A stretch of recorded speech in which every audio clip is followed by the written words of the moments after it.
system. Well, let's just do it then. Okay. Good morning. Town of Southern Shores Council Workshop meeting for Tuesday, October the 19th, 2021 is now in session. Please join me in the Pledge of Allegiance.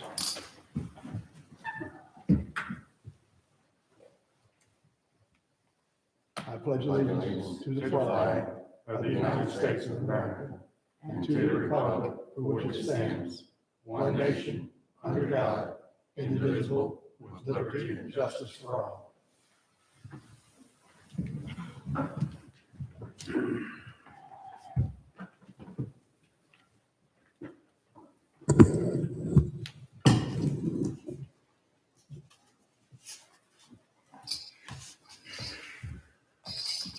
During our moment of silence this morning, I'd ask that you keep the family of Al Yearling in your thoughts. Al passed away early this month. As you know, he was kind of the anchor of the intersection between South Dogwood, North Dogwood, and East Dogwood. He anchored that intersection. Is there anyone else we do remember this morning's moment of silence? I'd like to bring up two names. One was Barbara Tucker, who passed away yesterday. And the other person was Joe Terrell, who used to live in Southern Shores. He's a published author, wrote a lot of books about the Outer Banks. Anyway, I'd like to ask everybody to keep them in our prayers and thoughts also. Thank you, Jim.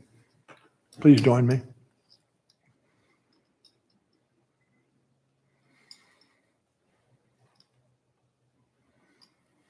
Thank you. I need a motion, council, to approve the agenda. I move that the agenda be approved. I'll second. All in favor indicate by saying aye. Aye. Aye. Thank you. General public comment? You're welcome to come up. Yeah, I think, did you sign up? You did. We know who you are. Come on. Are we ready? You're welcome. All right. Good morning. I'm Bobby Alton. I'm the county manager in Dare. I know that at the last meeting, I believe someone came and spoke to you all about libraries or a library in Southern Shores. And I wanted to just come tell you where the county is and what we're doing because it's come before you. And also to let anybody else in the community know kind of where we are.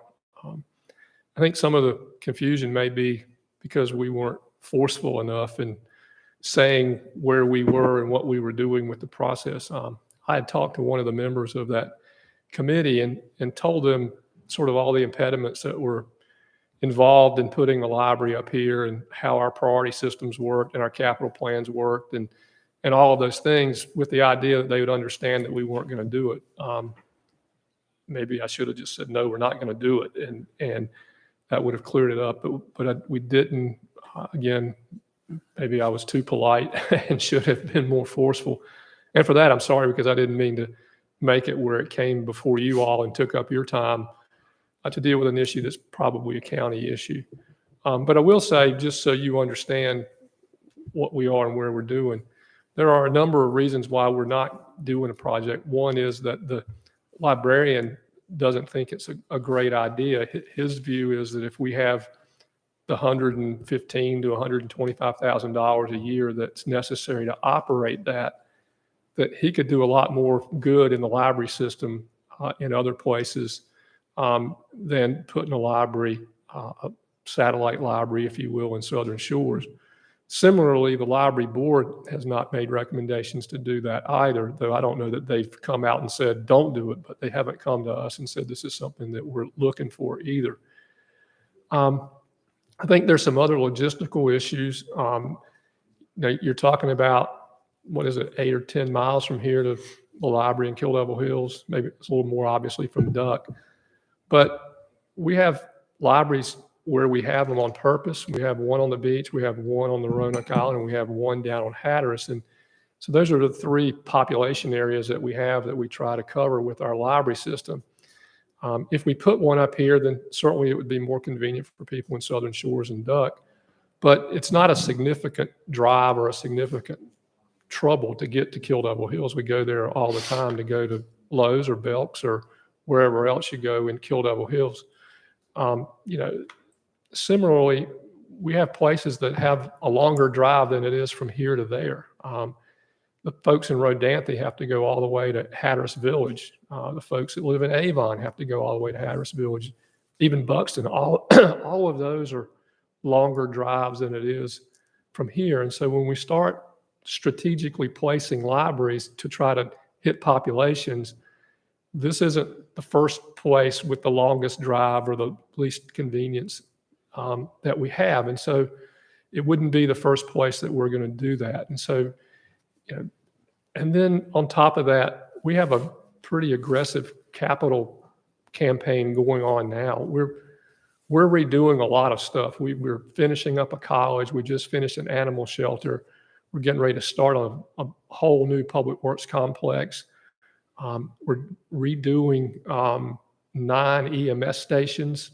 All of these things are old things that we're getting ready to look at refurbishing some of our recreation facilities. So there's lots of things that we have that we need to take care of before we start adding to our inventory of things that we have to take care of. And so for all of those reasons and some more, we haven't pushed this to the top. It's not on our priority list. It's not in our capital plan. And so it's not something that we're interested in doing now. And so I just wanted to make that clear to you all. If you're talking to the folks that are on that committee, most of those folks are people that we all know that live up here. You'll at least understand what we're thinking, why we're doing it. It is something that we've thought out. The board has talked about it individually with me.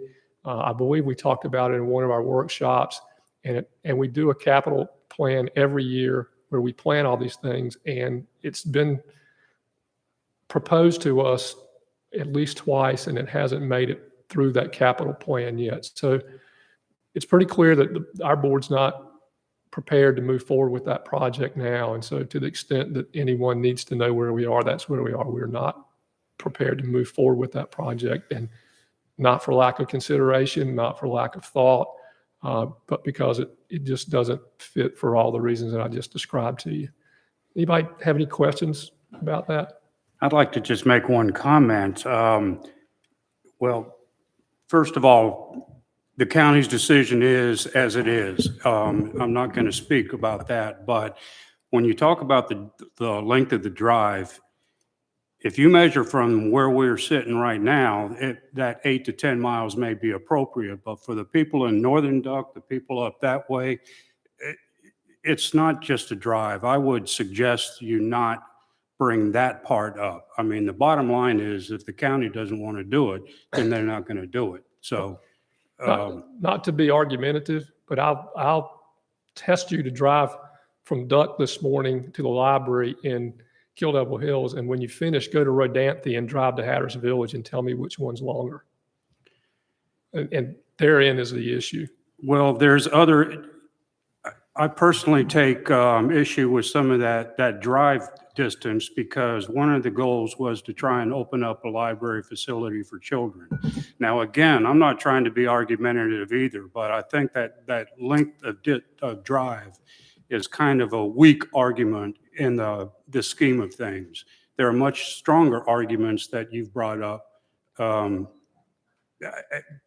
lawyer in me prevents me from wanting to respond, but I drive there every morning. I drive to Manio and back twice a day. It's 12 minutes from my house to the stoplight at the Collington Road. 12 minutes. But every again, day. are you going to suggest to a child to ride their bicycle down that way? No, I'm not going to suggest to a child to ride the bike down there. But, again, you heard the reasons. I'm not suggesting the child in Rodanthe ride their bike, nor the child in Nags Head. Right. And so my point in that was we have those same travel issues throughout the county, and we're not going to build 5 more libraries to solve those. And so if we were going to start doing that, then we'd strategically decide where do we take that money and put the best use to solve the biggest problem. And if you look at distance alone, and that wouldn't be the only factor, but if you looked at distance alone, you'd be looking at Rodanthe. You wouldn't be looking at Southern Shores. I understand all that. Yeah. Okay. Any other questions?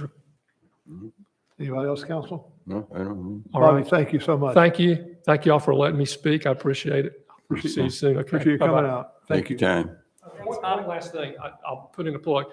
Commissioner House had intended to be here this morning. He and I had talked yesterday, and he's gotten tied up with something in his work this morning and didn't make it. So I'm here speaking on his behalf, but I did want you to know he didn't just beg off on you. He did intend to be here this morning. So Thank you. Thank you. thank you. Thank you.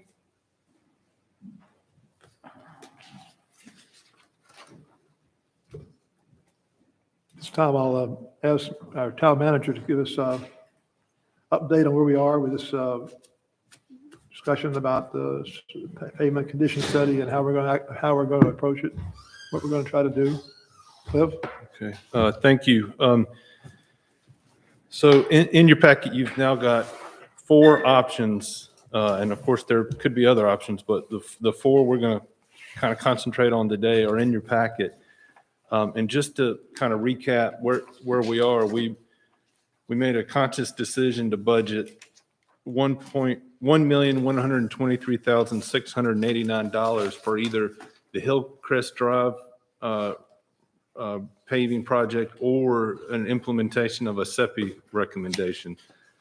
So that's the money we have in the budget to use towards one of these decisions. And there were multiple reasons, I think, why we decided to do the SEPI study, but the 3 big ones, I think, are we wanted to make sure we were allocating enough funding for street maintenance and repair. And of that funding, we wanted to make sure we were appropriating it as efficiently as possible. And then third, one of the goals was to try and speed up the number of streets per year of the work getting done. And, we have the priorities of the Capital Improvement Infrastructure Committee, and we wanted to make sure that we took an opinion, we took a recommendation from an outfit such as SEPI, and I think we evaluated 12 before choosing SEPI to make sure we were on the right track. And so what SEPI has originally, their first presentation to y'all in the report was 2 options, one being, and this is just important to point out that, as y'all know, this is the first 2 options, and the third option they've come up with is strictly pavement maintenance, and it doesn't incorporate things such as widening a street or stormwater or curbs or not necessarily what's underneath that pavement. It considers the condition of the pavement as is. The first option was a plan of $675,000, and the second option was $1 million. And I won't go through those 2 because Anthony Roper was here and presented those 2 options to you. And the third option that they've presented and is in your packet now is pavement maintenance of $800,000 a year. And that would leave us, if we were to budget $1 million a year, that would leave us $200,000 a year to either use as contingency as we discover what is underneath the pavement, or if we did want to add a stormwater element, or if we did want to add width to the road, we could either, like I said, use it as contingency, or we could use it as part of construction. And so that option is in there. And one of the reasons I think you wanted to see that was just so that we could, again, extend the amount of money we were spending to touch more streets. And one of the things y'all kind of not focused on, but really wanted to be able to know was at the end of this 10-year CIP, what the condition of the streets would be. And the fourth option that the staff worked on was kind of a hybrid of taking option 1, and what staff did, we took option 1, which was $675,000 of maintenance, and we assumed a $400,000 expenditure of construction each year. But what we can't show you in our option is the condition of the streets in 10 years. We I guess assume that they'll be in that condition. They'll be a little bit better than if you strictly were to do the $675,000 option. But we don't have that. We can't show you that 10% of our streets will have fallen into the failed category, or, we maintain whatever percentage we have now of fair and good. But the approach we took was, I think there's maybe two schools of thought. Things you have to consider in this is, do you feel like maintenance by itself is enough? Or do you feel like the conditions of the road, the subsurface, are such that we can't just assume the risk of not accounting for that in the budget? And so, the $800,000 option gives you $200,000 to address risk. And the approach we took was a more aggressive of $675,000 in maintenance and then $400,000 to deal with the risk. In your packet, you'll see how staff approached it. We tried to take where it made sense. If in this current fiscal year there was a section of patching to be done on a section of road, and then 4 or 5 years later down the road there was more aggressive overlay, we tried to marry those two so that we weren't doing both. We were doing just meeting them maybe halfway in the middle to address that. The way CEPI has done this, there's a lot of patching. Almost every option is just full patching in that first year, and then you look in subsequent years and they'll come back to that street. And the reason for that is if a section of road was you remember the scale, you remember the rating that's in the back of that presentation, there's a PCI. And so if they were to take, and then there's A, B, and C streets, and an A street is a South Dogwood and a C street is First Avenue. And if the PCI on an A street was low enough, they wanted to go ahead and suggest that we patch that so that street stayed in good condition. And if we didn't do that patching, then that A street would drop below. And so there is some instances you'll see, it may not intuitively make sense that we're going to patch in 21 and then overlay in 25, but that's the reason for that.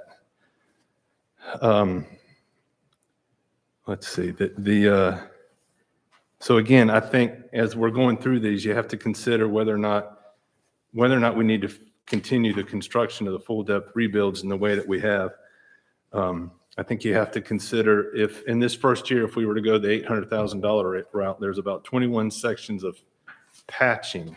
And, the visual of that on our streets when we're done with that project may not look as good as we would want it to, but it's part of a process. At the end of the 10 years, we want to raise as many of our streets as we can to a better condition. And so it's all part of that process. And you have to consider how much risk you think there is in one of these options, how aggressive you want to be in approaching this, and whether or not to just use the budget we have above and beyond the maintenance for, do you want to plan to do construction projects, or do you want to use it as contingency? Going back to what staff had put together, you'll see we tried to summarize for you in the first sheet. It'll show it's got fiscal years 21 through 27, and you'll see in the construction projects that we're budgeting, we try to budget construction projects for the A streets, and if you'll see that we're addressing Hillcrest from East Dogwood all the way to NC 12. It'll take about 6 years to get that done. We're addressing 3 sections of South Dogwood from Croatan Highway out to, I think, Fairway in that period of time. And then a section of Chickahawk from 12 back to Clamshell. And that the staff has talked about, if you were to go the $800,000 route of maintenance and use $200,000 to supplement that if we're doing a patching job and we do a boring and a sample, and it's only 2 inches of asphalt and nothing underneath, and we need to put stone in that place that eventually we may end up somewhere closer to a $600,000-$400,000 split. But, you know, I think it goes back to that school of thought. Are you ready to shift towards being more aggressive and touching more streets and kind of assuming less construction? Or do you feel like we have to account for that in whatever option or scenario we choose? I want to stop and ask if there's any points, Joe or David or Wes, you feel like need to be made for council to consider this. Joe would, I don't put words in his mouth, but there's we have 2 options really. I guess there's more, but we got Barnhill and we got Fred Smith, and those are the 2 big contractors when it comes to doing this type of work. Doing that first year of $800,000 worth of patching primarily is not an ideal project to put out the bid, because you're 21 sections of doing pavement, and the contractors are just as busy as everyone else, and they're behind. If they're waiting on material, they're behind. They're have staffing shortages, just like most businesses do. But I think this project would get a bid. This project would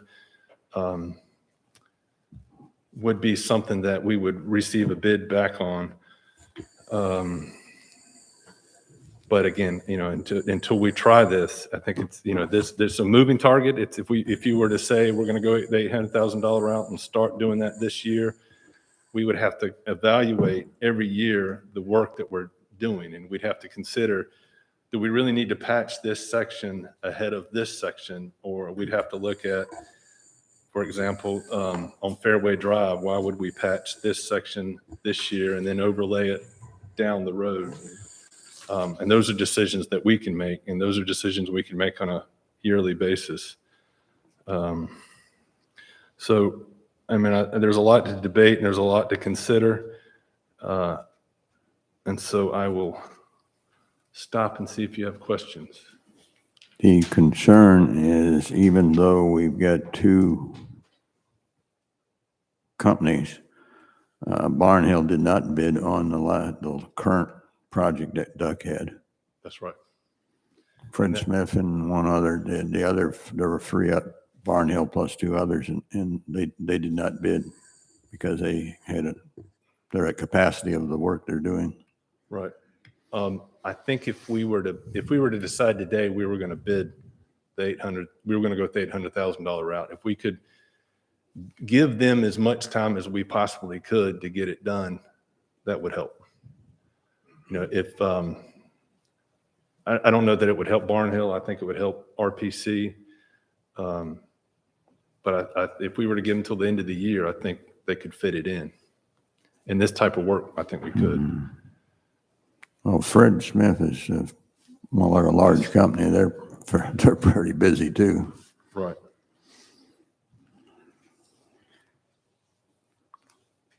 I have one question for you.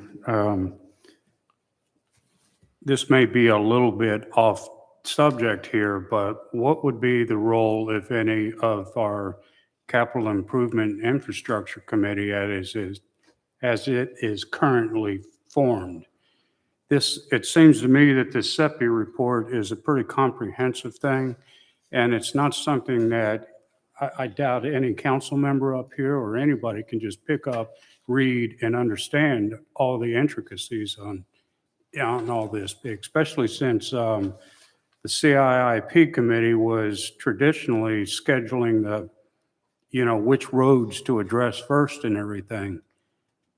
It just seems to me it would be better if Mr. Bradley, Mr. Anloff, you, and the other appropriate town staff members were the ones deep into this. I think it's important that if you were to adopt a plan, that we do everything we can to stick to that plan. And the role of a committee might be to to have another set of eyes to make sure that we're not, there's not a fairway patch this year and a fairway overlay in 3 years, to kind of weed through or weed some of that out to make sure the plan makes sense. But not to say that that we're going to move this road up or to reprioritize SEPI's Right. plan. So One of the things that really concerns me about the current form of the CIIP committee is that council members appoint those citizens. And that would change a perspective or how they view things based on which council member appoints them. yeah, And- I think it would be important to maybe, especially if you were to do what I just suggested, that you kind of treat it like you would a planning board, and maybe take applications, and people that were interested in this new charge would apply, and then you could appoint them. In fairness to the present structure, they've been doing different work, and they may not want to continue to kind of serve as the auditors of this plan instead of the writers of the plan. Well, hopefully at some point we can give that some thought. What their role, if we continue with that committee, would be.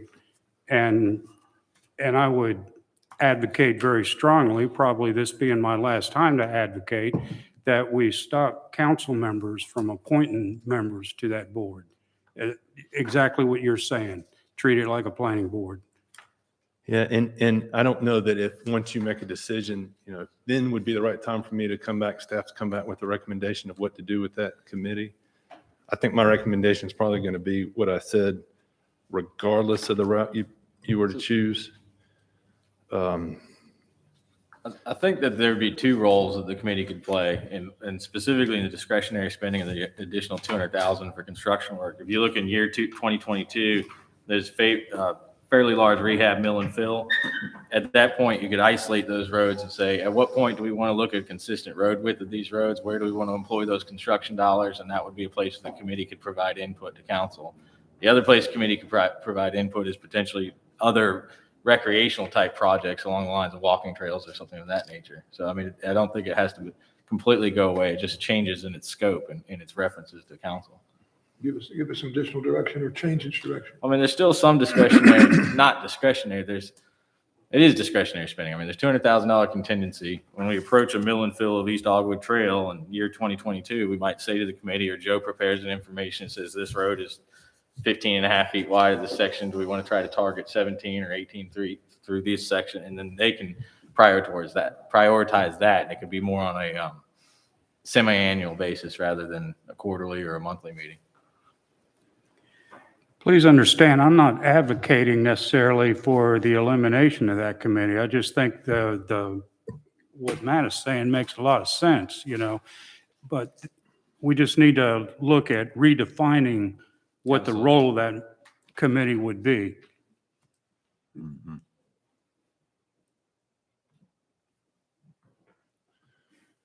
Thank you, Jim. I have a couple of comments just as it relates to the scope of the work and what SEPI's done. What they gave us was a drive the street, look at the street, condition of the street. There's no attention there, by their own admission, there's no attention there to the width of the street. They aren't concerned about that. Just the condition of the street is the day they were here driving it or walking it. The other thing is that there was no attention given to the base that the street's built on. So I think we're really, just to take their recommendation without doing a lot more work on our own, we're taking a big leap here of faith to say, well, we've got a good base for all these streets. And I don't think we do. I think the history has shown that if we start to work on a street, the first thing we find out is there's nothing holding that street up but the dirt that's under it. No base, no gravel, nothing that's been engineered. So that'd be one of my gravest concerns. I think the other thing I'm concerned about is the overall look of the town if we start just throwing money into pothole patching and have a hodgepodge of patches, different sizes, different shapes, different places all over the streets we do address. I'm not sure it's going to be something our residents are going to cotton to, if you will. And that's just my preliminary thoughts about some of where we are right now. I don't think it would hurt us to reach out and to see if our contractors, local contractors who could do this work, would be interested in what part of it and how much time would they have to prepare for it, and what would they consider it? In other words, can we get bidders to do patching and or street rebuilds at this time? And I'll put that all back in your lap. I do think we would get one. I don't know if we'd get two, but I do think we would get one. You think we can get one? Yes, and we may get two. We may get them from both. Right.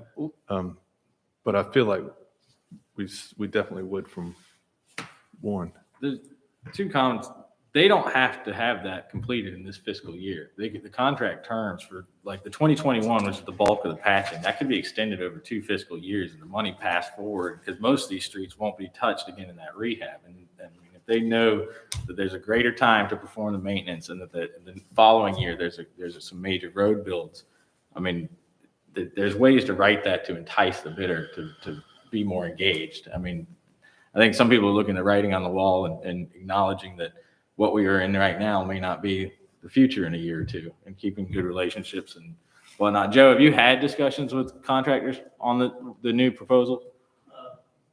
Not on this specific, but in the past, both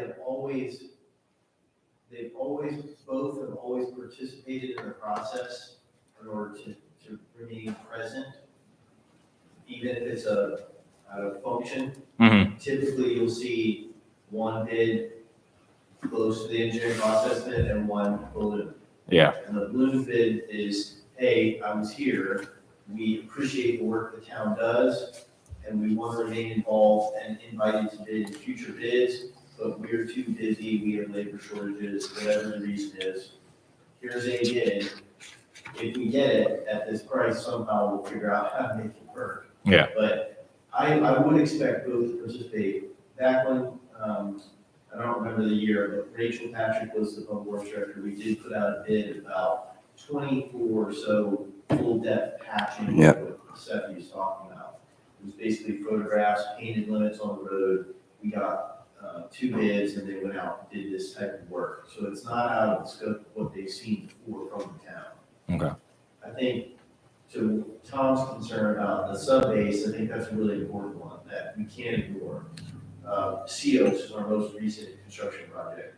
That was 2 inches of asphalt on a sand clay. If we did Stephanie's recommendation on 2-inch mill and fill, we're gonna mill that 2-inch asphalt up, and we're gonna have sand clay as the base. And I have a few concerns about, I mean, clearly Outer Banks construction put asphalt on that in the first place, and it lasted 30-some years, but that was a different asphalt mix. And I talked at one of our street improvement committee meetings about the differences in asphalt mix and got everybody really confused. It is. There's a difference in the mix that we're putting down today versus what they put down 35 years ago. And that mix appears to be the old mix appears to be lasting longer. It's called the Marshall mix.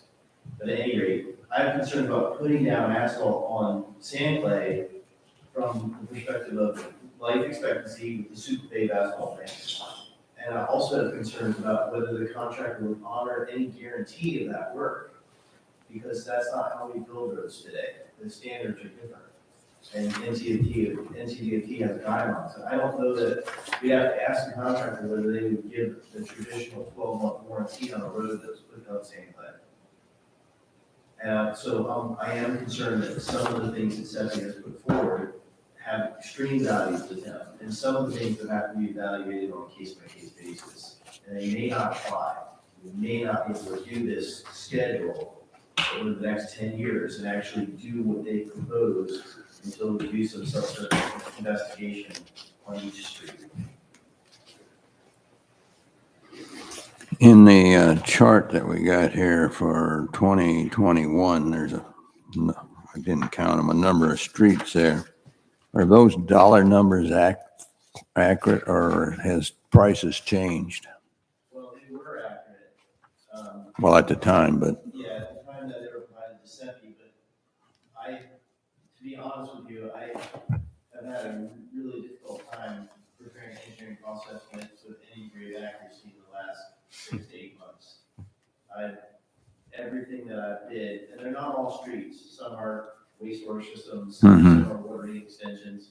So one was the whole subdivision in Wanchese. That came in $100,000 more than I estimated. And that included pipe and ABC materials and asphalt grade. I've not been able to keep pace with the increases in pricing, but even when I compare my unit prices in my bid preparation to their unit prices, those are close. They're inflating everything.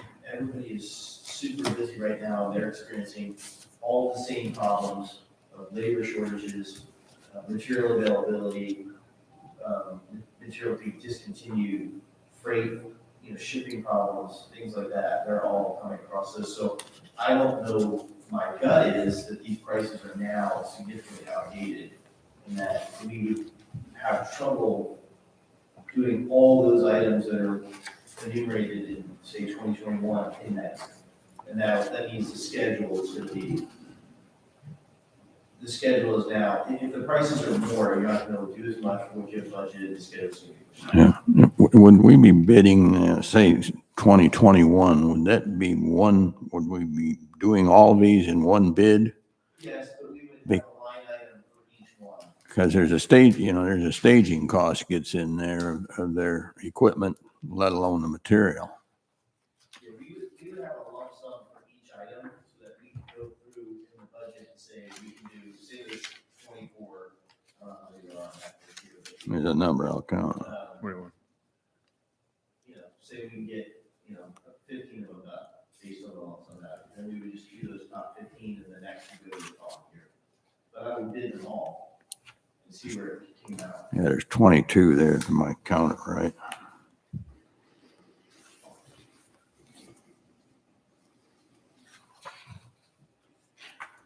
So I have some questions. First one would be, has the CEPI report been, fact checked, so to speak? Has it been quality checked for the accurate putting or placing of different street segments in different categories based on their PCI rank and their A, B, or C? Has anyone on staff quality checked the CEPI report for accuracy? I cannot, no. To answer your question, the A, B, and Cs, I believe are correct. If in this first year, these 22 projects, if we take off the section ID 65, and I believe it's 21 below that are patching, I was just thinking before you said that, it would be nice to have another column here that had the PCI. Yeah. So that we knew we were hitting the lowest of the A's, the lowest of the B's, and the lowest of the C's. That's how it's designed, but I can't factually say that each one of these are the lowest of those. Well, for example, Hickory Trail from 12 to the dead end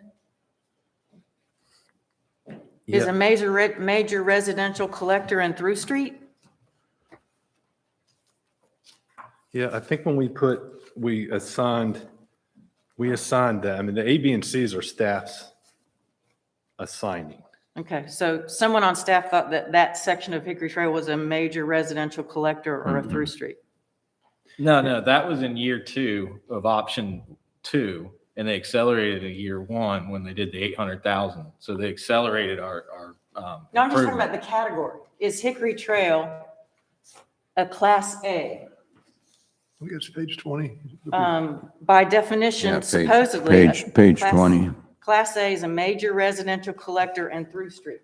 So the segment that they have highlighted on the map on the 800,000 is a rehab of that section of Hickory Trail. That's why I'm just asking, is that correct? Is that a Class A segment of street? I think from our discussions on traffic abuse over the summer, it did end up in that, It's Ocean Boulevard next to it to Route 12. on east side of it. So it is a. So it is a through street as you guys interpreted it. Okay. And then Ocean Boulevard is the other part of that connecting street. You know, it makes a loop, so that's why you see that. Gotcha. Thank you for that clarification. Second question, have you guys had the chance to contact other contractors? Is there such a thing as an other contractor? Is there such a thing as a smaller contractor?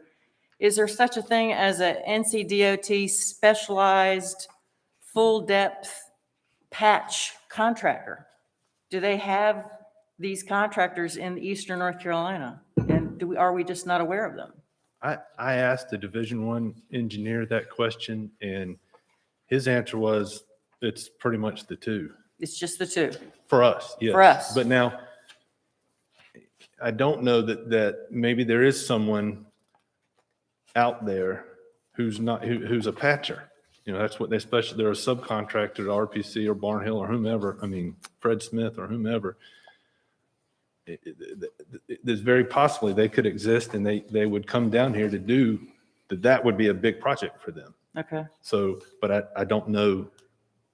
We don't know until we ask. Well, when Rachel was, when Rachel was here, we went outside of Barnhill and at that time RPC. We went to Elizabeth City, we went to Norfolk, and we didn't get anything. C&L Concrete out of Elizabeth City, we approached them formally. Yeah. For years, not just a one-shot. Yeah. Slurry pavers out of Southeast Virginia. A lot of times it comes down to two things. Are you a licensed contractor in North Carolina? So there's a lot of companies in Southeast Virginia that do asphalt paving, But they're not licensed. they're not licensed in North Carolina. So we've gone to C&L Concrete, S&S Group, which is Teeny Bud Garland out of Pasadena County. We've gone to a bunch of companies, Whitehurst Sand. What it comes down to ultimately is whether you're licensed in North Carolina or not, is where you buy your asphalt. You're buying your asphalt from either Fred Smith or Barnhill. Mhm. When it comes to a competitive bid situation, they can price you out of it by saying, well, our price is $100 a ton, your price is $120 a ton. And then so we've tried vigorously for decades to get a third party to come in. We've I know. contacted a company called Aero Asphalt, which is based out of Florida and Pennsylvania, to try to get them involved. We've got no interest. And then there are, I think Larry Sherrod does some patching, but he's limited in the amount he can do and the sheer surface area of the patching. And then I think Public Works does better than some of these other patching contractors. Joe, do you have any concerns that we're going to become a one-horse show out here with, okay, I know. I just think right now it's a strange time economically. I'm seeing things that are just mind-numbing. We have pipe suppliers that are discontinuing 1,600 products. Won't make any perforated pipe. You know, just they're focusing on streamlining just main pipe, the big ticket items, just to fill orders.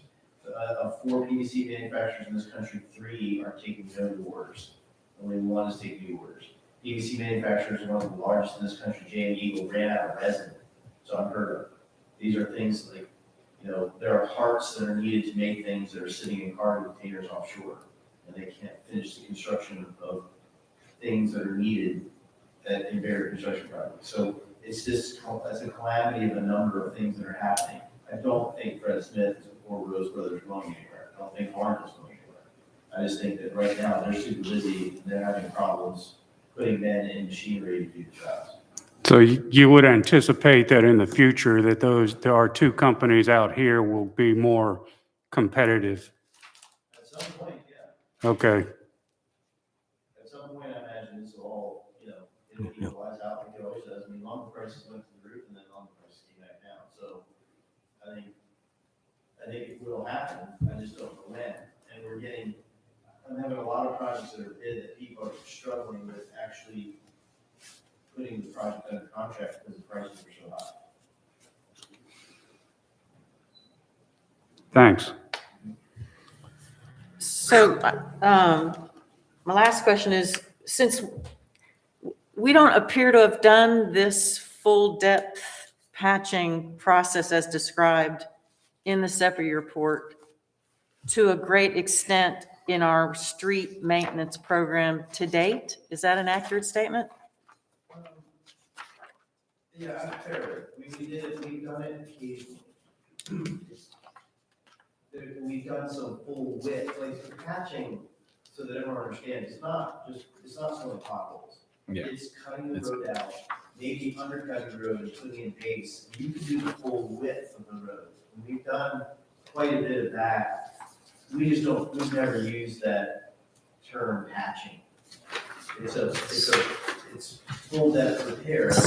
Your spreadsheet that you gave us a couple years ago, or a year and a half ago, nowhere in here does it have the term full depth patching in it, correct? Because we never use. Because you never use that term. So It's the same, in some cases, like, let's say in front of Woods Country Club, for example. yes, A patchwork of other patches. Some of those were full depth patches that were part of that package that we did when Rachel Patrick was public works director.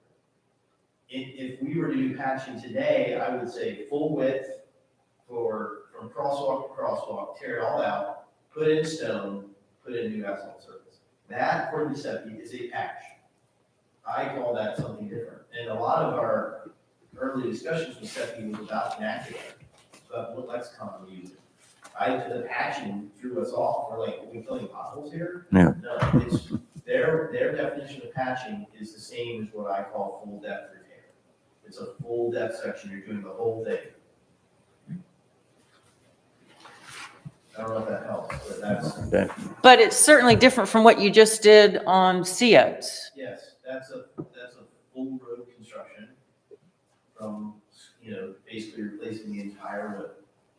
So maybe I need to expand my lexicon to include the differentiation between what we did at COs and what we did on a portion of, say, Douglas Drive.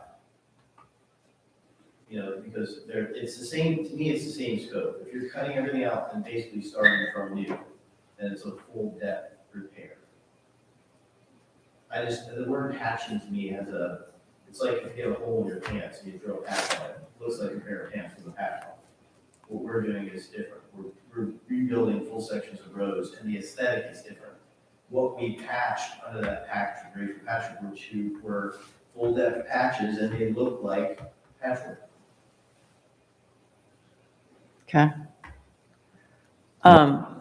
So also in this SEPI, and maybe Cliff talked about it and I didn't get it when he was talking about it, but for example, it has in year 2021 to patch Hillcrest from East Dogwood all the way up to where it intersects with COs. And then 4 years later, in 2025, it says to do major rehab of that same section of road. Which I guess is a complete rebuild. So, It's a preparation staging, so So is the- if you analogize it to painting your house, you go through and scrape the paint, fill the rot, and then 3 years later, you're coming back and painting the whole thing. And, would you say that's a very dumbed down? It is, but that is exactly the reason why staff developed a hybrid or version 4, because the dollar amount spent to do the patching, I think is, almost $100,000. Well, $100,000 gets you a lot, and then later on, we're spending $300,000. So what we try to do is take something where we're touching it twice in the 10 years, and especially if it was a significant roadway, like a category A, and we were gonna spend 5 or 6 figures on patching it, and then later on, we're gonna spend another healthy 5 or 6 figures on rebuilding it. We said, let's merge those together and spend the money once and do it right, and get the new road. So we picked those that were obvious after analyzing several data and said, why would we spend $100,000 patching it? And that is correct. It is to try to fill those spots that are weakest. Like on Hillcrest, there's some spots that are alligator cracked in some really weak sections. Go ahead and fix those, so that when you come in and mill it and overlay it, because that's what the milling is, ripping out the existing asphalt, and then the buildup is to add that back and build it higher. So it's sort of a, a first course, there could be multiple courses of asphalt. And that's right, this whole, side analogy is right. Scrape off all the old paint, repair the boards that are rotten, and later on come back and paint the whole house with a new coat of paint years later. It's the same idea, but we said, we didn't, from our perspective, and knowing what's probably very likely in some case, we said, let's put those two pots of money together and just do it once. What was your assumption on the subbase on Hillcrest? It's gonna be a mix, it's gonna be a lot of sand clay, and there will be some places where there's stone where we've done patching. Where's the clay come from? Where does it come from? Uh-huh. I don't know, I don't That's when they put it down. When they put it down? Yeah. Initially. They hauled it in? Yeah. That was the base, yeah, it's, clay in dry conditions, if you're a soil scientist, clay in dry conditions is very hard. Clay above the optimal moisture content of 6 or 7% starts to become very toxic. So some of our roads like down in the woods where they're shaded and the water table is closer to the surface, that plays a role in why a lot of our focus has been in that part of town, because those subject soils, the soils that really get wetted and they become plastic. Up in the higher regions of town where we're better draining soils, that clay tends to stay harder and longer because it doesn't get wetted and treated. How much clay did they haul in? In some cases, as little as 2 inches. Mhm. In some places 7. It varies distinctly, and it's not uniform. And 2 inches of a clay sand or a sand clay underneath that road is, if it's in a dry area, it might work. I mean, clearly it's worked for 30 some plus years. Yeah. But some of the problems we're having with our roads are related to that base material. In some places it's thicker. It's as much, I've seen as much as 7 inches of that. And what'd you see on Sea Oats? It varied. It varied in thickness, distinctly. And the remedy was, for Sea Oats was? We took the clay out, put ABC, yeah. And I can't remember, I think it was 8 inches of ABC. Okay. 8 inches. And so, 8 inches. so when we start a road, the very first thing we do. And you did that because of why? Why 8 inches versus 4 inches or whatever? Whenever, right after we get the survey, we hire a geotechnical engineering company. They come out and course through the existing road, and they tell us what's there. Is it 2 inches of asphalt, has it been overlaid sometimes 6 inches of asphalt? And they tell us, they go down 4 feet, and they tell us what's below. Is there a peat layer down there, some kind of compressible soil, it's not load bearing? They tell us, is it sand? They tell us it's organic soil. So that's the first thing we do. That road matrix is engineered. That, when I say road matrix, I mean the section, asphalt and stone, is engineered, and that's also based on traffic count. Something called ESOL. The acronym stands for, but it's the number of vehicles that pass over that road in its estimation. Okay. That's an evolution in the design process, because some of the earlier roads that we did, like Juniper Trail, we didn't take into account vehicle loads. That road was That's what built it's- in what it is. 2003, and I think in 2013 or 14 we replaced it because it started seeing more significant vehicle loads. So CO's, that road section is based on a geotechnical engineer saying that this road section will survive the traffic, the projections that we have today. And that's where that section comes from, and that's how we build it. As far as the varying depths, Elizabeth, I would guess that when they were grading the road originally, that they just put more sand clay in the dips. They may have had to take some vegetative rot out, peat or something like that. And so in the final grading, they just used more sand clay depth to fill in some dips. That's a logical assumption, I think. Who knows? I don't know, I wasn't there. no. We'd have to go back to the days when they were building those It roads. looks like we did Juniper Trail in 2001. Yes. And then we redid it again with Story Pavers at Portland Cement, they call that, it's an asphalt reclamation process, because we were having problems with it. It's in between 2001 and before they replaced it in the 2010s somewhere. Juniper Trail sees a different, as does South Dogwood and all the country streets, sees a different traffic count.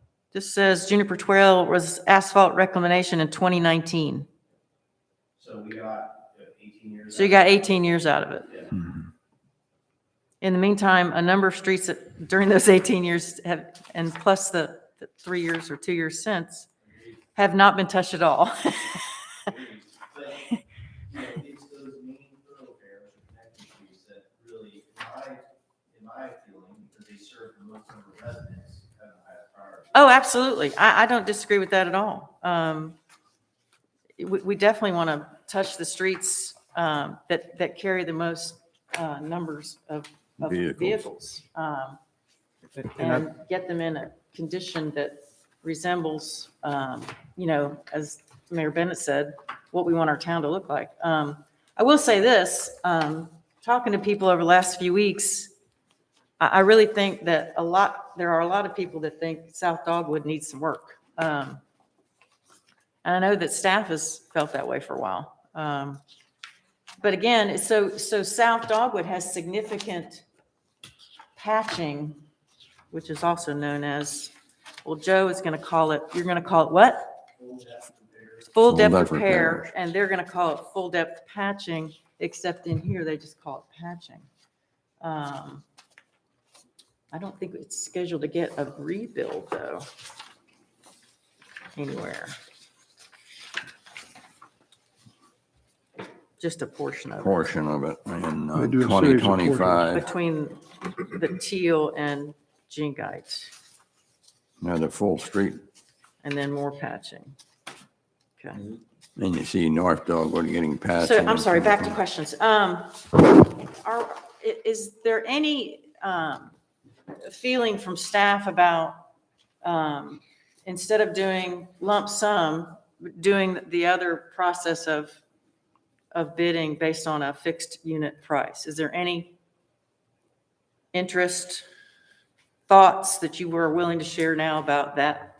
I think there's some things, if we were to do this 21 sections of patching as a unit cost, there's some things that would be fixed. Probably the mobilization, you know, the flag guy and that. But and I'm putting Joe, to answer your question, asking him if we could quantify what we felt like what we're bidding, the quantity of maybe stone, the quantity of asphalt, you know, we could put those amounts out there and ask them to bid on those amounts as a way of not doing the lump sum. So if we were to say there's X amount of tonnage of asphalt, what's your per unit cost of asphalt? And then we go in and in that first year, if we can't do it all, we do all the A streets and we just kind of back into, based off that unit cost, how far we can get. The other, that way, I think if we do it per unit cost, you know, I mean, yes, we can do that. And We did, stormwater improvements at East Dogwood, we did by unit price contract. It's a different approach. Instead of us identifying the areas we want patched, and then they did those out, we're saying, we estimate the amount of materials we think it's gonna take to do that.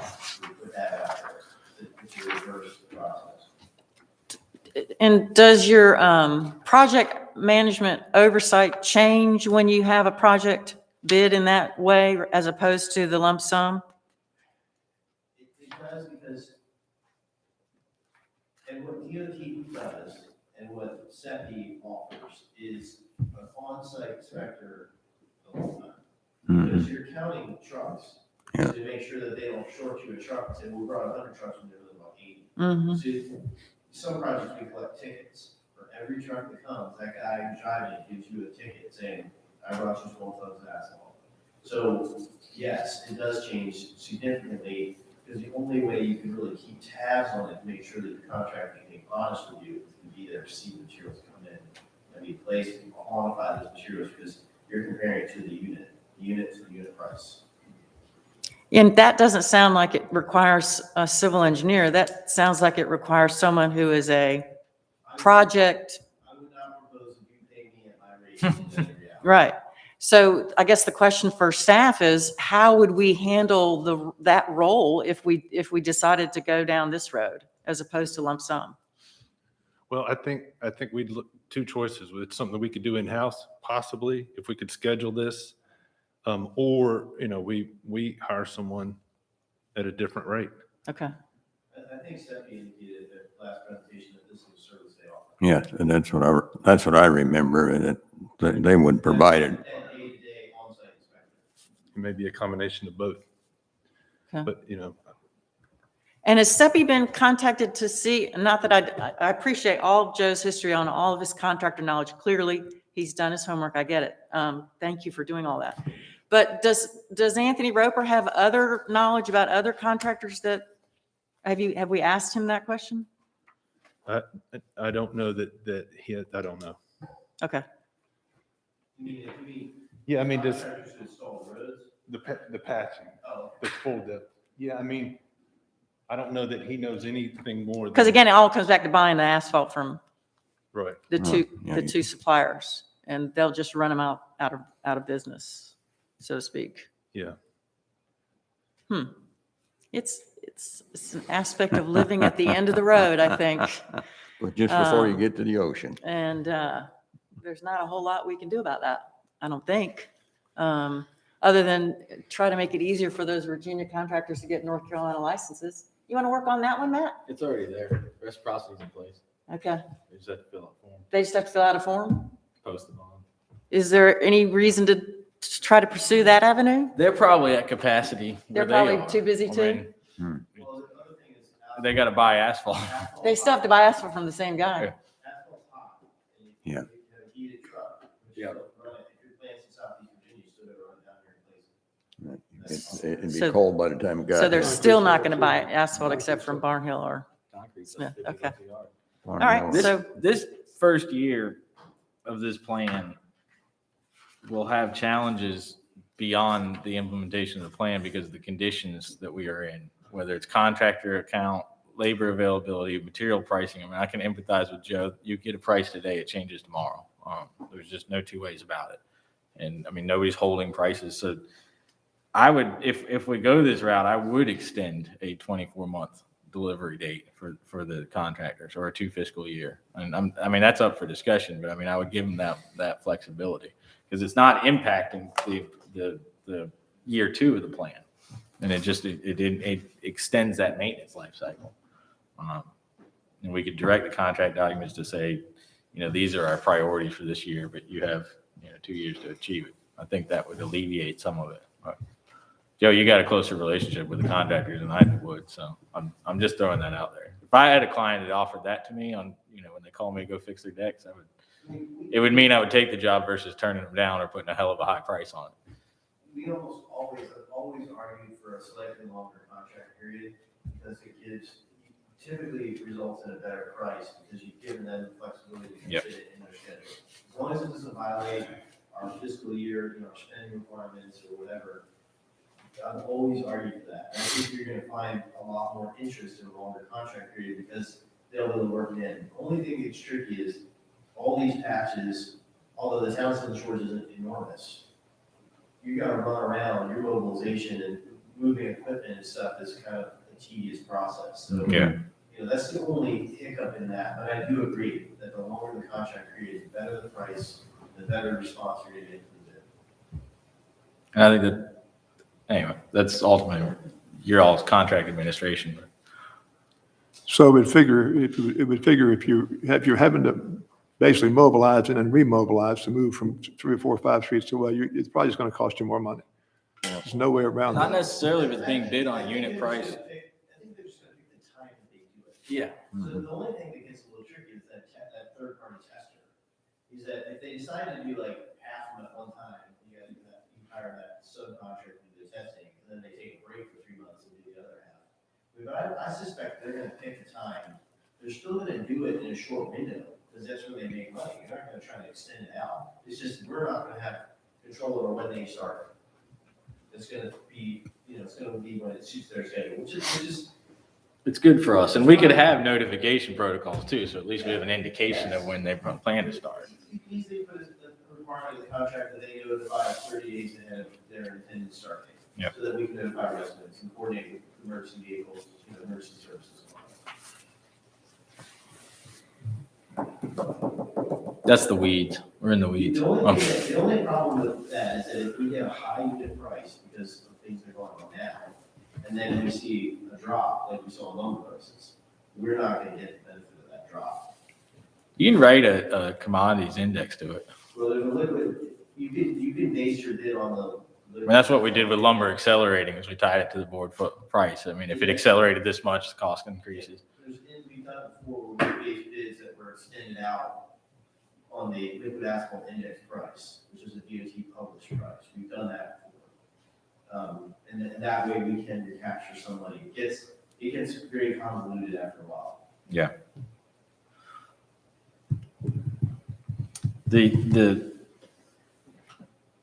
positives that I see to this 800,000 plan is it allows us the $200,000 flexibility for contingency on some of these repairs. And we are touching our streets at a vastly greater velocity than we are now.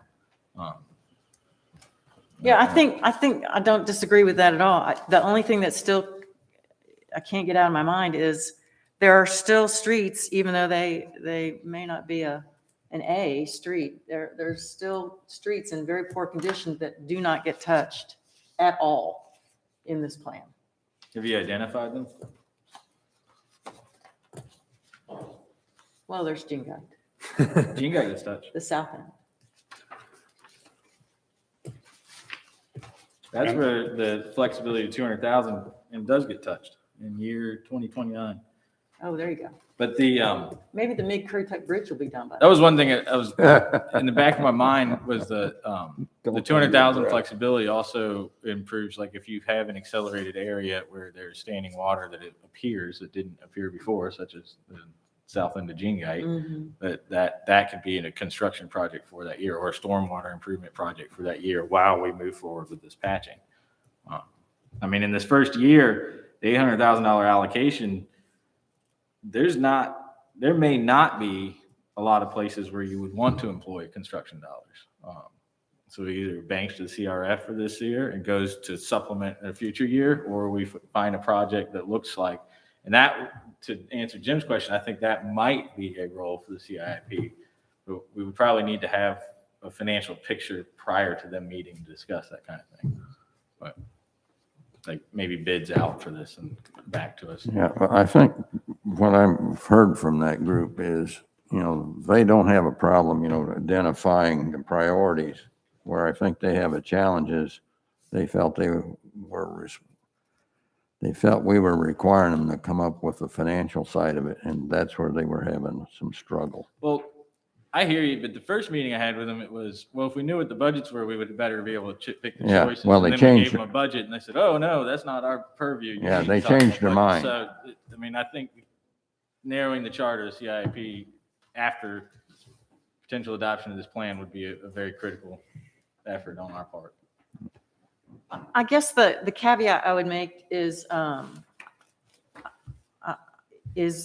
this plan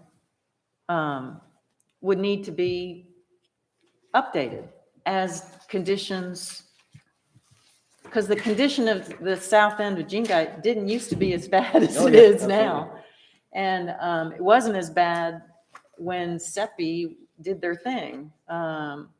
So, I would you know, think, and that's just one example. I'm sure there are dozens of examples where that is the case. Is I would- that we've yeah. got to be prepared to realize that this doesn't stay static in time, that time moves on and roads change. So, but at least this gives us an idea of what to base your decisions on. Mhm. and I think the goal would be to have a year 2 or year 3 lessons learned discussion or report, and then year 5 reevaluation. I mean, I don't think it's, here's your 10-year plan, stick with it. Yeah, it's not Yeah. one See you you, in 10 years. we I think approve it and it Even sits on the SEPI wants to shelf. sell some services in a 5-year window on that one. So, Right. And maybe we've learned enough where we don't have to rely on SEPI. Maybe we've learned enough where we can do that self-evaluation and spend the money on roads rather than on a consultant. I don't know, but I do think it's worth trying, and I'm all in for trying. Because the way we're doing business now is not sustainable, and I really think we need to go in a different direction. Yeah.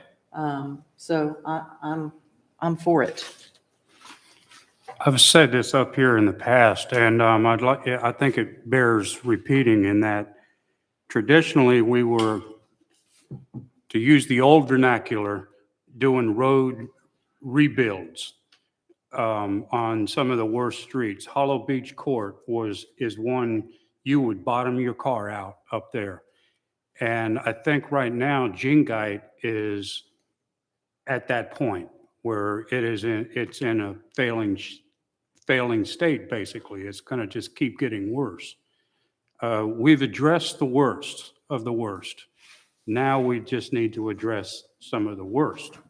And Jingite is rapidly becoming that. Well, I don't want to end the discussion on the street that I live on, because that's not going to look very good for me. So let me. Well, I drive it like 8 times a day, so it's Well, fresh and in that's my why I mind. was speaking out. I don't want you, but you're pointing out an obvious though. The point I would like to leave you all with, and then I'll be quiet, is, the realization that when you looked at the network of street, I mean, it's the thing that Anthony Roper emphasized when he came to see us. He said, the town is doing a great job of project-focused road reconstruction, but we're doing a not very good job, and he's being kind, of managing the 37 miles of network of streets. And so we need to figure out a different way forward so that we address more of the 37 miles network of streets that we own. Now, I'll shut up. Thank you. I'm done. I would just say I'm still concerned about one of the most heavily traveled streets in our town, if not the most heavily traveled street, is South Dogwood. And it's unquestionably is the least comfortable street for most people to drive, especially if you have to pass anything bigger than a bike rider or a motor scooter. You're off the road. Yeah, you're off the road. And we're not really taking an aggressive approach and deciding, okay, let's prioritize South Dogwood at some place and get it done. We're not doing that. Is there any benefit or value in taking South Dogwood completely out of this and treating it as its own separate line item? Cliff and I discussed this very briefly, like we do a beach nourishment project, which is a one-time, once in 10 years, and it's the case of a street probably once in 30 years. Just make it a separate item, a separate issue, and address it in some way with some. Don't know how. That's not my role, but still, but how it should be done. But I think that's what we should consider. Well, I think, strongly. didn't we have some discussion this sometime, I wasn't on the council at that time, of doing that, but breaking it into like 2 different categories, do some this year, half of 1 year and half of next year. You could do it Or- in 3 or 4 increments, but Yeah, I'm just, yeah, I don't incrementally or all in one shot. Yeah. That's. I just was wondering because of You the gotta cost, start because somewhere. it's a pretty good, stretch of street there. And I agree, it needs to be worked on, and I think more and more of the residents over there now are beginning would support it. Early on, they didn't. Yeah, you're right. There was a big issue about the trees. Oh, gosh. That was more important than public safety. I just think, I don't think I know this. Our primary role as a council, as individuals on the council, and as, of course, the town staff as well, is public safety. And we're not addressing that, I don't think, in an aggressive way that we could be, as we could be on South Dogwood. That's all I'll talk about it. Thank you. So what's our direction going to be here? So just South Dogwood receives, $200,000 of repairs in the first year for those shoulder cracking, those subsidence of the pavement, whatnot. I mean, all in this first year of this plan. And we think that's going there. It is going there. Well, Okay. I see that now. It's in it's this whole section I see it. from Teal all the way to East Dogwood. Mhm. The only thing it doesn't answer is, are you going to, what are you gonna do about the places on the edge of the road where people's tires keep falling off and crumbling the road away? Edge failure. Yeah, the edge failure. What are you gonna do about that? Does that get handled with full depth patching? According to their report, it does. Okay. Well, I think it's worth a try to see if it'll work. Yeah, and then if it needs to be a significant outside capital improvement appropriation at a later date to repave or go over that road, once the patching has been complete and the Yeah. repairs have been done, then I think that's a conversation. But I'm wary of pulling individual streets out Me too. one at a time because they can be significant budget eaters. So go ahead and work with what's here and see how that pans out. Yep. Yep. And I think we're going to learn a lot. I mean, I'm clearly in favor of this, but I also think I would preface with, I think this first year is going to be bumpy with construction availability and cost. And I think it's going to be bumpy as we transition to a different type of contract administration. And I don't think that those bumps or those setbacks should, I think that is a normal process when you change paradigms in the way that we are. And I wouldn't be discouraged if there are some headaches in the first year. I'd like to make a comment about South Dogwood also. I agree, the edge cableways, the cracking and everything. I think one of the most important things that we could do as a town was define what we want that street to look like, what width we want it at. Because I remember when Joe Anloff was just proposing a 2-foot gravel shoulder, people went ballistic. We need to put public safety in front of people who are, want to keep it at 18 feet wide or whatever. We need to establish a width and get it to that width. And I think by having a road 22 feet wide even would help stop some of that edge of pavement cracking and sloughing off and everything. South Dogwood's going to be an expensive ordeal. Yep. But I think first thing we need to do as a town is establish what we want to do. We can't go in there and repave at 18 feet wide and expect no problems with conflicts of pedestrians or bicyclists or whatever there. Question for Joe. What would you say, is 20 feet wide enough? Is that going to be a long-term solution to stop at 20 feet, or we need to go out a little wider and or maybe make curb and gutter both sides? Is that necessary? The road has design, the town has road design standards. And those design standards mimic what is in NCDOT standard for residential roads. So for collector streets, the minimum width recommended or required for a DOT residential subdivision street would be 20 feet. But I have gone on the record in the past, and which was cited some responses, of saying that road in particular, with all the service vehicles, they go up down that road, you have trouble right now with 2 vehicles, SUVs passing, that I recommend a 12-foot travel width. So 24-foot lateral. Right. That got elicited a lot of negative responses because that does have impact. And we discussed South Dogwood Road width when we did the path, because the path now fixes the east side of that road, all that safety curve, that path infrastructure that's there. When we build that road, if it were to be widened, we're widening to the west. Mhm. And we discussed that at the time because we discussed doing the path and rebuilding the road at the same time in order to try to account for one infrastructure element with the road, the path along with the road. So I just, I drive a truck. I know a lot of you guys do too. It's tough when you pass a landscaping truck with a trailer or concrete truck or even another car on that road.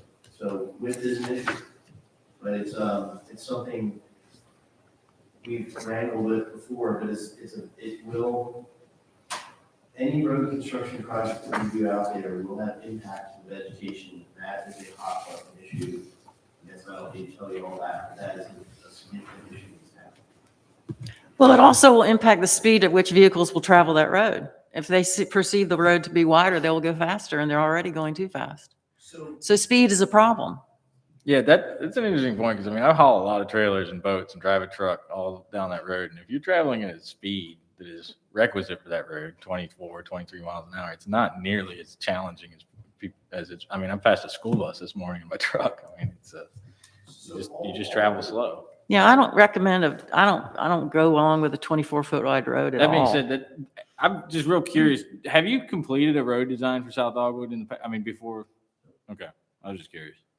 We did a basic layout to show the path, and that's it. Okay. Does that basic layout show a road improvement? Okay. All the roads, all the design standards in the DOT manual for residential streets are tied to design speed.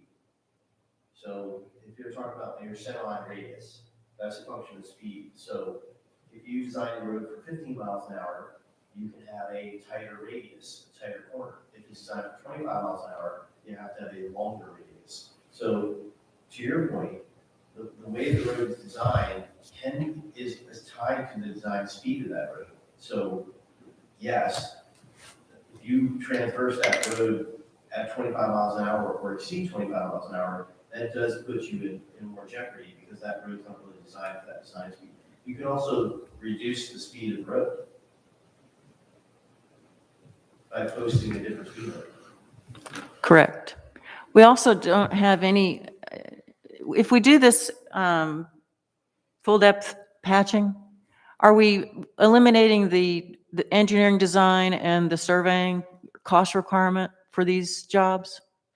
The surveying, most likely, because you're going to be most likely identifying the paint on the road surface.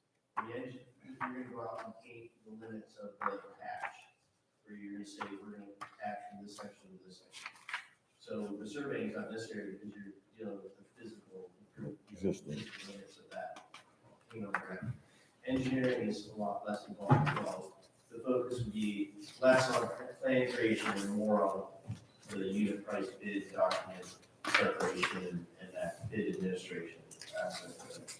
And then some periodic oversight, given that you'll have an inspector there all the time.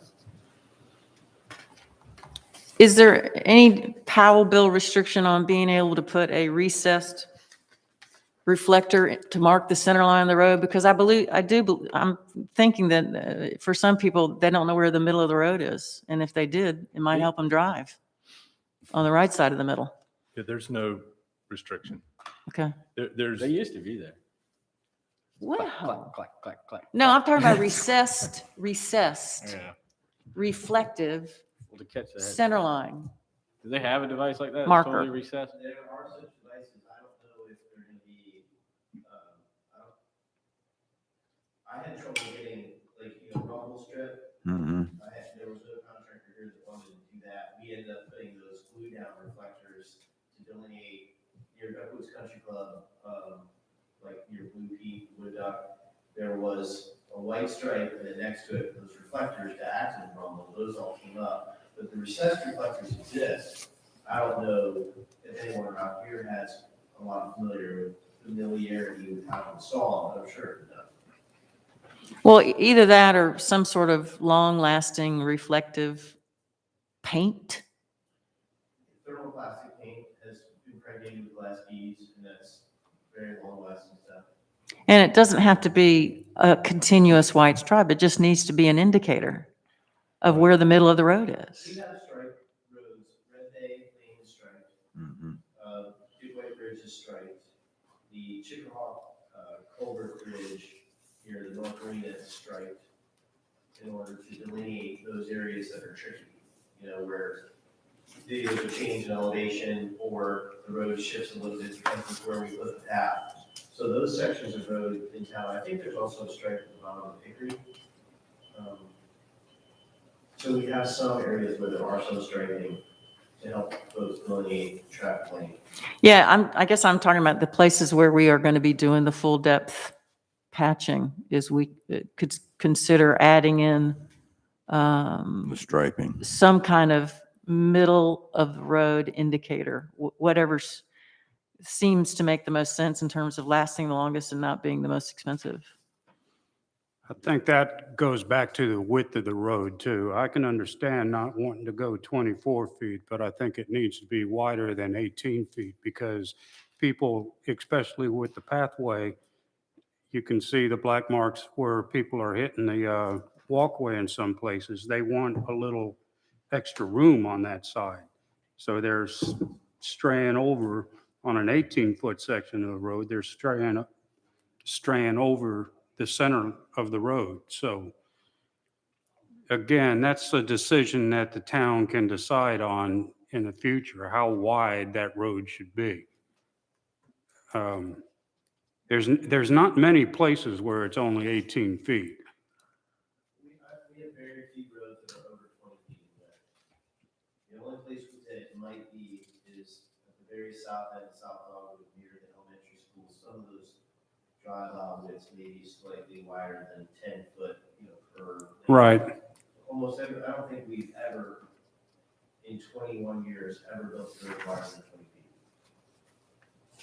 Well, South Dogwood could be in an exception because of the, That 2 additional feet helps. It's, most vehicles are 6.5 or 7 feet wide. So it's not that you're really going to intersect that vehicle going the opposite direction. It's a perception of the driver. yes. So you have plenty of room there, but people cheat over and they hit the safety curb with their wheel and leave black marks. They're probably not in jeopardy of having a head-on collision, but they're moving over. So an additional 2 feet is probably adequate. But I look at where, what's that road going to be like in 20 years from now? And is a 12-foot travel width better than a 10-foot? That's for you guys to decide. It's going to be self-driving. We have a lot more vehicles that are a lot larger, both in width and length, than when that road was initially built. And over the years, we've tried to hold, the width. And I agree, 22 feet should be a minimum. Now, we can have that discussion as a town, whether or not we go to 24, and I can certainly get on board with Elizabeth's thinking there, but I think at a minimum, that road ought to be 22 feet. I think you hit on it though. It's about perception. It's also about 2 things you didn't mention, speed and distracted drivers. And, those things matter and those things can explain a lot of the black marks on the curb. Yes. People need to slow down and they need to pay attention to how they're Well, driving. yeah, what, speed limit's 25 and, there's a good number of them probably hitting 40 or 45. We have people trying to get to work in Corolla and they're driving up Oh, South yeah. Dogwood and they're not really paying that much attention to the speed limit. So there's that. Until, we make it a little miserable for them by stopping them and fining them. Yeah. But that's short term because once the officer's gone, we're back to normal business again. Yeah, indeed. 2 commercial parking spaces side by side, 2 cars side by side is great. It's 19 feet. So we have roads that are more narrow than required parking spaces. But some of that's for door swing. and Yeah. whatnot. Passenger egress. Ideally, you're not opening your door traveling. You need to stop opening your door while you're driving on South Dogwood. You I don't got, have doors on my no, door, so you, it's no, the mirrors on your truck are too wide. folding. No, We're getting off on it. I do go back to what Mayor Bennett said in terms of public safety. That is number one. I agree. But I also think that people have to accept their own personal responsibility and the role that they play in public safety, which is don't speed and don't drive distracted. That and the pedestrian aspect of it has been improved immeasurably by Yeah, the with the walking walking trail. path. Yeah. For sure. We really helped that. And that's, whoever Absolutely. pushed that really hard, I appreciate their efforts. I think one of the best things of that walking path was exhibited during the last week when they had their annual walk or bike to school. Man, I've seen pictures and I've seen it in person. There's a bajillion bicycles up there at that school during those weeks. And that walkway has helped a lot with that. That's a large number, Jim.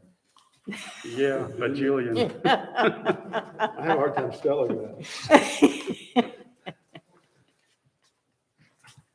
Council, what's your pleasure? You want to go ahead and direct staff to adopt this year 2021 plan from CEPI, or you want to ask them to make some modifications to that, or where do you want to go from here?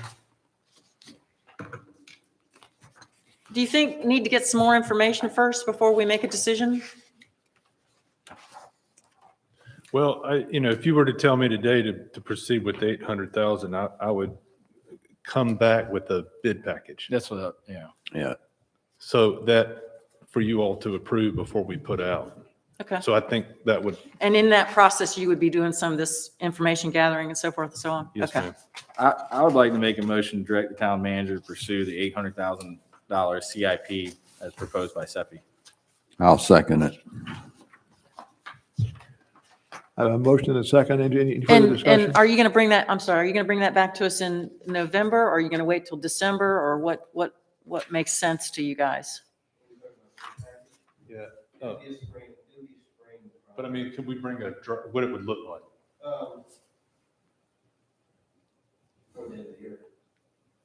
We have 2 more meetings, as I understand it. We have one in November on the 9th. And do we just have one in December? Is that correct? Mhm. Yeah, right now. Okay. Yeah, we'll have a bunch, and we'll have some new people on here then. So that December meeting, I'm sorry, what's the date on that, Sheila? It will be, I think it's the 7th or the 5th. Pearl Harbor Day. Pearl Harbor Day. Okay. Yeah, December December 7th.